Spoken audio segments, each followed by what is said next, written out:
নমস্কার, কেমন আছেন সবাই? আশা করছি সকলেই ভালো আছেন।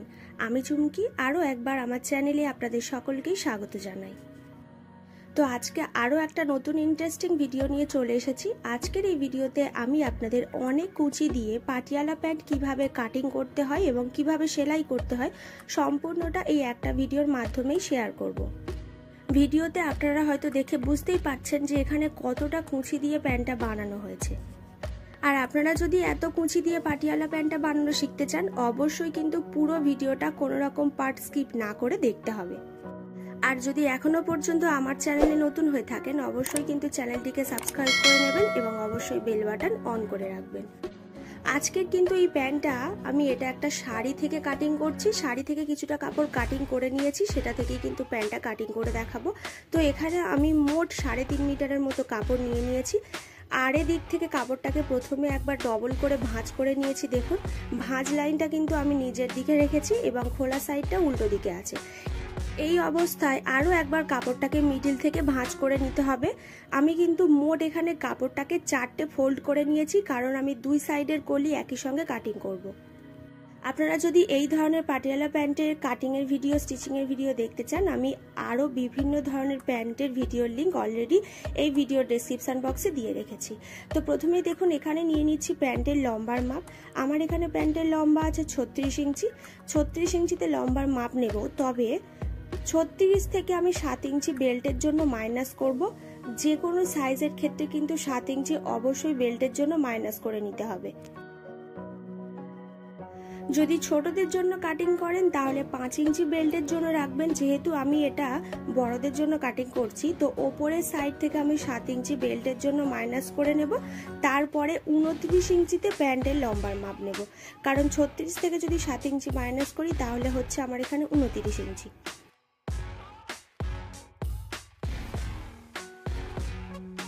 আমি এখানে 36 ইঞ্চিতে লম্বার জন্য দাগ দিয়ে দিলাম। এরপর এখান থেকে আরও 2 ইঞ্চি এক্সট্রা রাখবো, কারণ পায়ের কাছে কিছুটা কাপড় আমি মুহুরির কাছে মুড়ে নেব, সেই কারণে এখান থেকে আরও 2 ইঞ্চি কাপড় আমি এক্সট্রা রাখছি।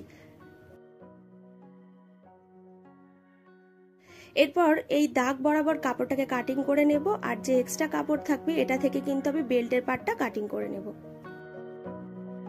এরপর আমি পায়ের মুহুরির মাপ নিয়ে নেব। তো আমার এখানে মুহুরি আছে 12 ইঞ্চি, 12-র হাফ হচ্ছে 6, তার সঙ্গে আরও সেলাই মার্জিনের জন্য 1 ইঞ্চি এক্সট্রা নিয়ে মোট 7 ইঞ্চিতে আমি মুহুরির জন্য দাগ দিলাম। এরপর দেখুন, যা লম্বার মাপ নিয়েছিলাম তার ঠিক মিডিলে একটা দাগ দেব। তো আমার এখানে পুরো লম্বার মাপটা হচ্ছে 31 ইঞ্চি। 31-এর হাফ হচ্ছে 15.5 ইঞ্চি। তো 15.5 ইঞ্চিতে একটা দাগ দিয়ে এই লাইনটাও আমি স্ট্রেটভাবেই টেনে নেব। এরপর এই যে মুহুরির দাগ দিয়েছিলাম, এই মুহুরি থেকে এই যে মিডিলে আমি দাগ দিয়েছি, এই মিডিল বরাবর টেপটাকে এইভাবে আড়াআড়িভাবে রেখে একটা দাগ দিয়ে দিতে হবে।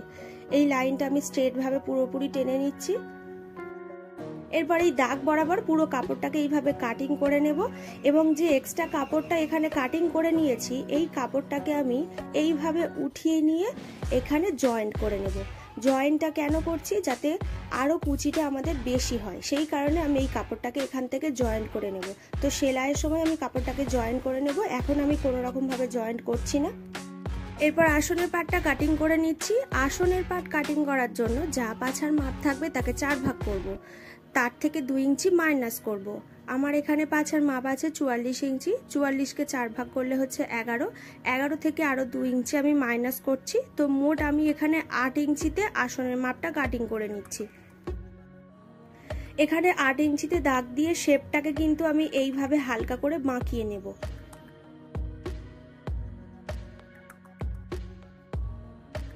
এরপর বেল্টের পার্টটা কাটিং করে নিচ্ছি। তো বেল্টের পার্ট কাটিং করার জন্য যা পাছার মাপ থাকবে তার সঙ্গে আরও 4 ইঞ্চি এক্সট্রা নিয়ে নেব সেলাই মার্জিনের জন্য। আমার এখানে পাছা আছে 44 ইঞ্চি, তার সঙ্গে 4 ইঞ্চি এক্সট্রা নিলে হচ্ছে 48। 48-এর হাফ এখান থেকে নিয়ে নেব। তো 48-এর হাফ হচ্ছে 24 ইঞ্চি। তো 24 ইঞ্চিতে আমি এখানে দাগ দিয়ে দেব। আপনারা যদি চান টেপটাকে এইভাবে হাফ করে নিয়েও দাগটা দিয়ে দিতে পারেন।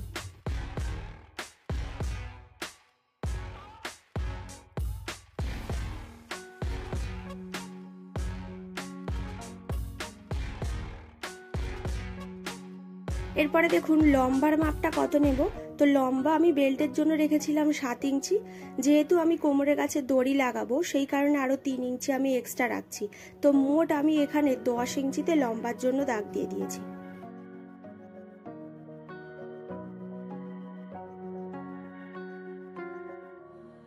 এরপরে চলে যাচ্ছে সেলাইয়ের পার্টে। তো সেলাইটা কিভাবে করবেন একটু ভালোভাবে বুঝে নিন। সেলাই করার জন্য দেখুন এখানে যে বেল্টের পার্টটা আছে, বেল্টের পার্টটা যে কোনো একটা সাইডে আমি সেলাই করে নেব, আর একটা সাইডে আমি খোলা রাখবো। এখন যে কোনো একটা দিক থেকে আমি প্রথমে 1/2 ইঞ্চি করে সেলাই করে নেব। এরপর এই যে আমি কুচির পার্টগুলোকে কাটিং করেছিলাম, এই পার্টগুলিকে এক এক করে আমি জয়েন্ট করে নেব। তো এই সাইডে মোট আমার 4টে পার্ট আছে, এই 4টে পার্টের সঙ্গে এই দিকের পার্টগুলিকে এক এক করে এইভাবে জয়েন্ট করে নিতে হবে।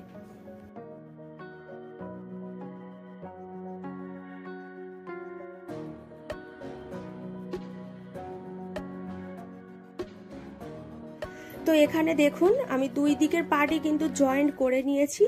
এরপরে দেখুন এখানে কিছুটা কাপড় আমার এক্সট্রা আছে, তো এই কাপড়টাকে আমি এখান থেকে কেটে বাদ দিয়ে দিচ্ছি।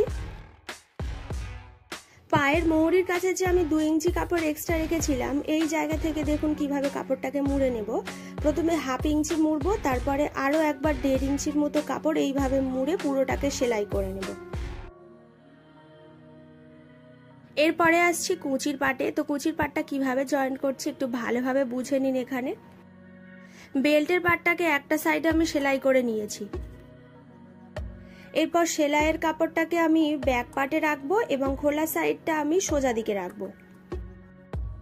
বেল্টের পাটটা কিন্তু আমি দুই সাইড থেকে সমানভাবে ভাঁজ করে নিয়েছি, খোলা সাইডটা আমি সোজা দিকে রেখেছি।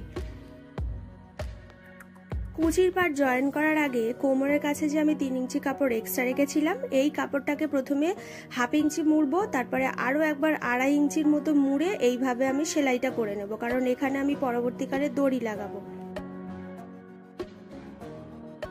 এরপরে দুই সাইডের যে কুচির কাপড় আছে, কুচির কাপড়গুলিকে এইভাবে আসনের কাছে জয়েন্ট করে নিতে হবে। এখানে আপনারা দেখতেই পাচ্ছেন আমি আসনের কাপড়টাকে এইভাবে জয়েন্ট করে নিয়েছি। এখানে নিচে যে দুটো কুচির পাট আছে, একটা দিকের কুচির পাট ওপরে যে একটা দিকের বেল্টের পাট আছে একটা পাটের সঙ্গে জয়েন্ট হবে, এবং অপর দিকে যে বেল্টের পাট আছে আরও একটা দিকের কুচির পাট জয়েন্ট হবে। তো মিডিলের কাপড়টা মিডিলে এইভাবে জয়েন্ট করে নিচ্ছে আমি। ঠিক এই সাইডের মিডিলের কাপড়টা নিচের পাটের সঙ্গে এইভাবে জয়েন্ট করে নিতে হবে।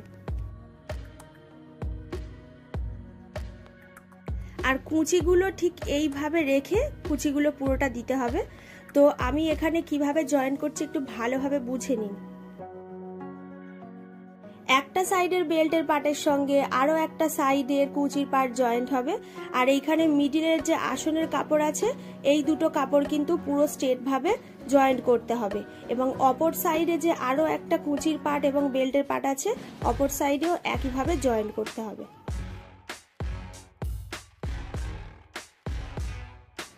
দুই সাইডের কুচির পার্ট এইভাবে কুচি দিয়ে দিয়ে জয়েন্টটা করতে হবে। মিডিলের সঙ্গে মিডিলের কাপড়টাকে প্রথমে জয়েন্ট করে নেব, তারপর দুই সাইড থেকে এইভাবে কুচিগুলো দিয়ে দেব।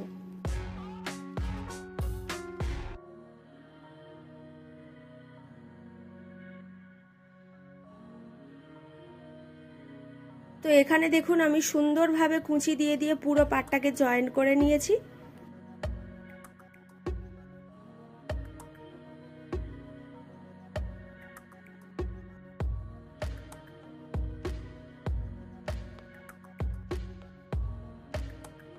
আর এখানে আসনের পার্টের সঙ্গে কিন্তু ওপরের বেল্টের পার্টের মিডিল পয়েন্ট একসঙ্গে জুড়েছি। এরপর দুই সাইডের কাপড়টাকে এইভাবে ভাঁজ করে নেব।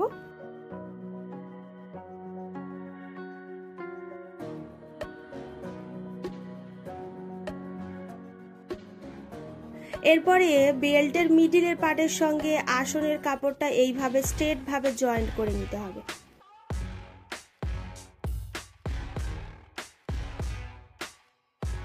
এরপর এই সাইডের কাপড়টাকে এইভাবে জুড়ে জয়েন্ট করে নেব এবং অপর সাইডের কাপড়টাকেও এইভাবে জুড়ে জয়েন্ট করে নেব।